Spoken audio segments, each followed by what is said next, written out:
everybody. Welcome back. This is another musicology moment with Goldwasser Jazz. My name is Jake, and I will be talking today about a really cool story, in my opinion. And it's really more of a question than anything, and that is, what happened to the American saxophone? I want to just start telling the story of something that's really of interest to me, and that I first became really piqued by it when I found my new tenor saxophone.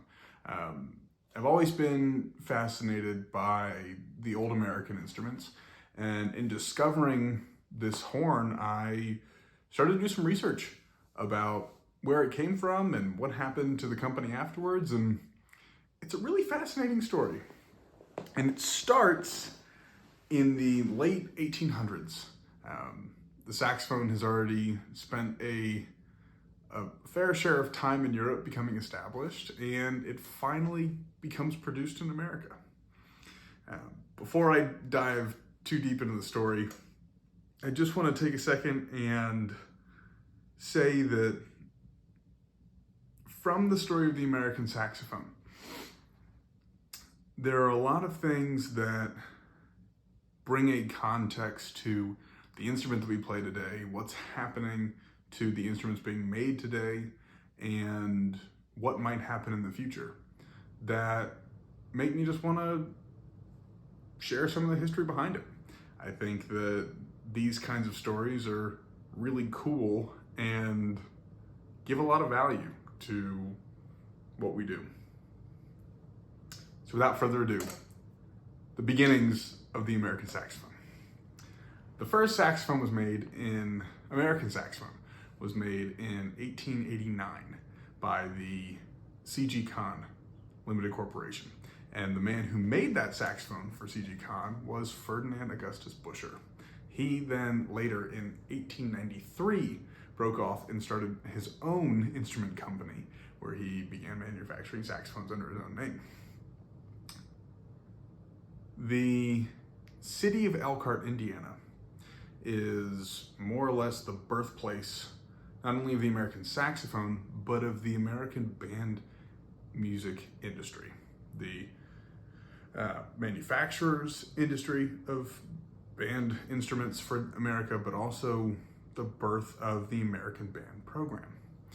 The C.G. Conn Corporation, the first to establish in Elkhart, and the largest band manufacturer for a very, very long time all over the world, was pinnacle in the implementation and creation of band programs in the public school system, just in general for community learning centers.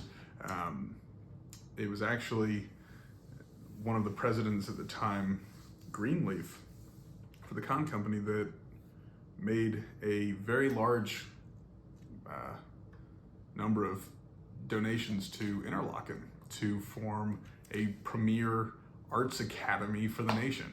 So the band story and the band instrument story is an integral part of why the saxophone is the instrument that it is today. But more about the instrument itself.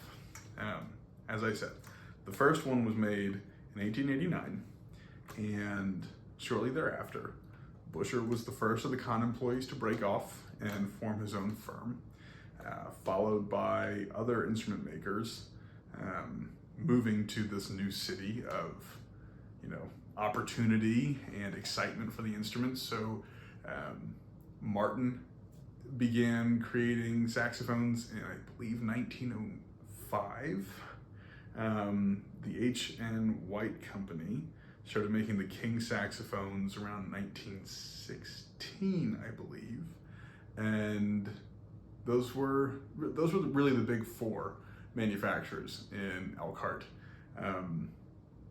And these early years of the saxophone just became part of a new story. The cornet and the trumpet and trombone, these brass instruments were already well established and being evolved. That being said, the saxophone was a welcome new addition. And by the 1920s, we hit the saxophone craze. And the saxophone craze is taking America by storm. Everyone is playing saxophones, and every piece of music has a C melody saxophone part written in and transpositions on the back leaflet to give the player an idea of what to do. So people are coming to this instrument in droves, in large waves that just want to play the saxophone. And the manufacturers needed to find a way to keep up with the supply and demand of the instrument. So they began to stencil out their instruments for other companies. And that means that Conn or Buescher, Martin, H.N. White would make a base model saxophone, but instead of stamping their own name on it, they would stamp someone else's. So for example, the Sears and Roebuck catalog had the Silvertone saxophone, and that was actually made at one point or another by multiple different manufacturers in the same city.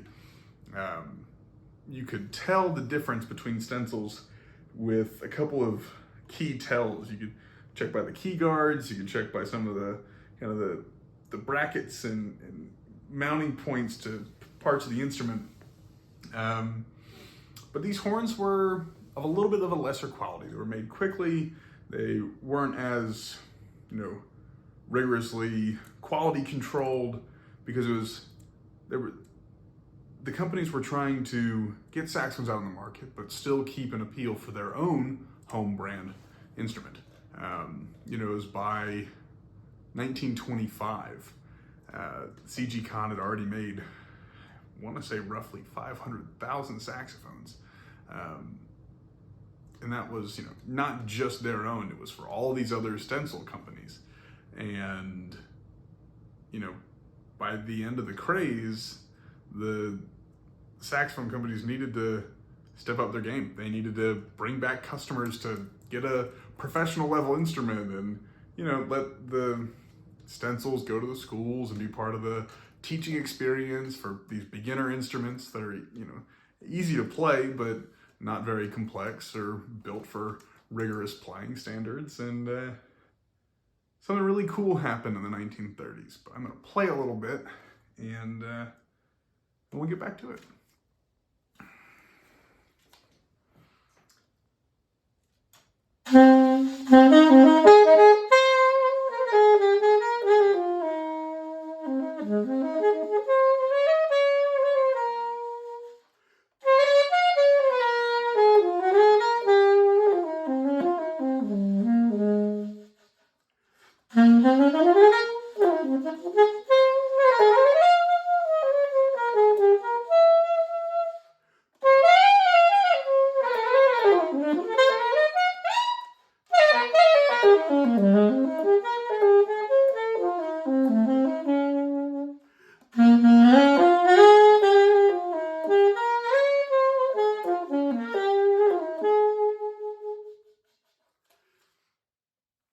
So I love these vintage American saxophones for a number of reasons, but one of them is because they are incredibly light.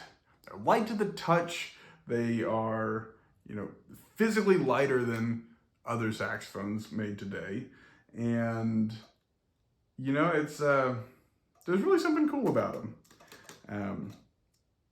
But as I said, in the 1930s, the big four manufacturers really needed to step up their game. They needed to create instruments that would entice the professional player to upgrade, or hopefully, a beginner student that was playing on a stencil might want to get a new and improved instrument to carry on their career. So this was the time when the Conn company made the M series saxophones, a step away from their new Wonder series. This is when the Buescher company made the Aristocrat series, a step away from their True Tone. These were normally a drastically improved instrument from their previous counterparts. The Martin, the handcrafts started to become the committee horns, and the King, the full trues became the Zephyrs, and the Zephyrs the specials, and then the Super 20 was really a big evolution for them in their saxophone game.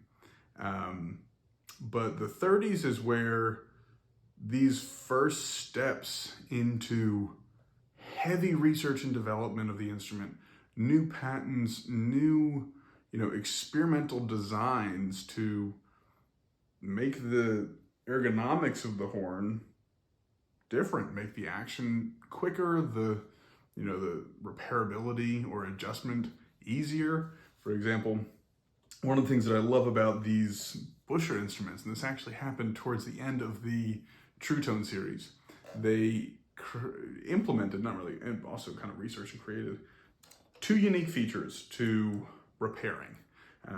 They did gold-plated Norton springs, which are screw-in springs rather than kind of built into the arm rod. So you would have the option to, with a very small screwdriver, just unscrew and replace rather than have to adjust and tighten the individual springs. And then also they did what's called the snap-on pad. And I think the snap-on pad is brilliant.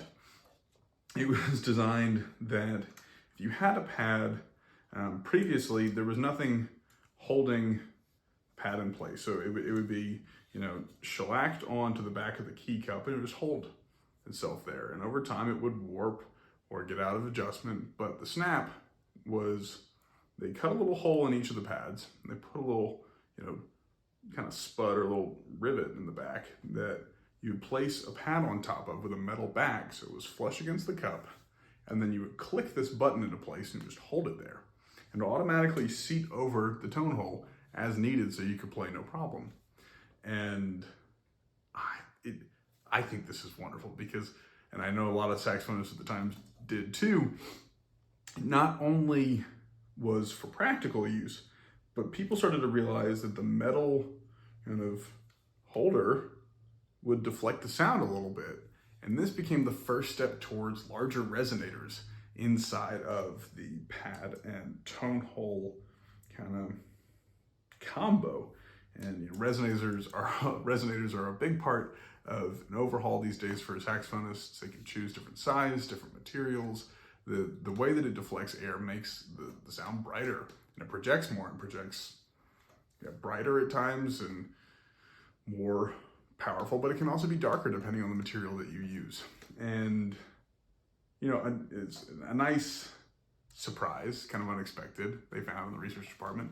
But it was these kinds of experiments that led to a golden age of saxophones. Now, this was also happening overseas, and European manufacturers were doing similar research and development on their instruments, and the Selmer company is making wonderful strides in their production and different design techniques. So the 30s is it's a great time of growth, and everybody's making a unique sound profile to these instruments. So you have tons of choice, and players are, grabbing horns left and right and making the saxophone ever more part of the American sound of the 30s. So I think I'm going to stop part 1 at this good turning point and just leave everybody on a note of excitement for this new instrument and its promise that it has for the future in music and industry. And I'll play you guys off and say thank you for joining me on this kind of new path that we're going to go into research-wise. Feel free to take a look at the sources I'm going to post below in the description.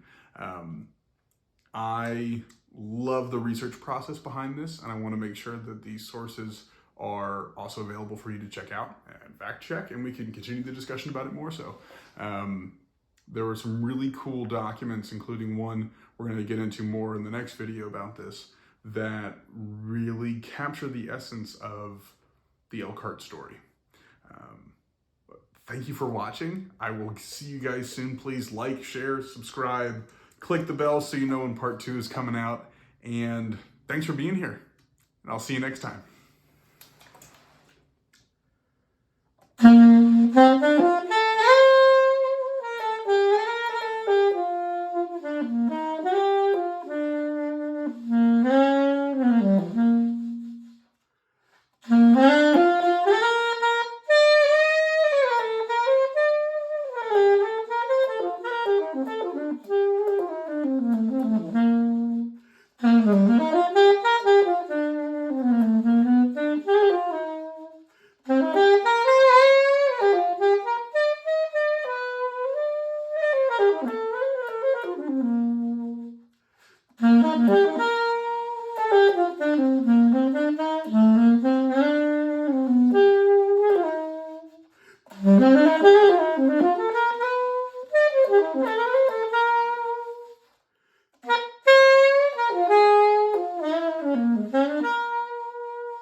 Thanks for watching.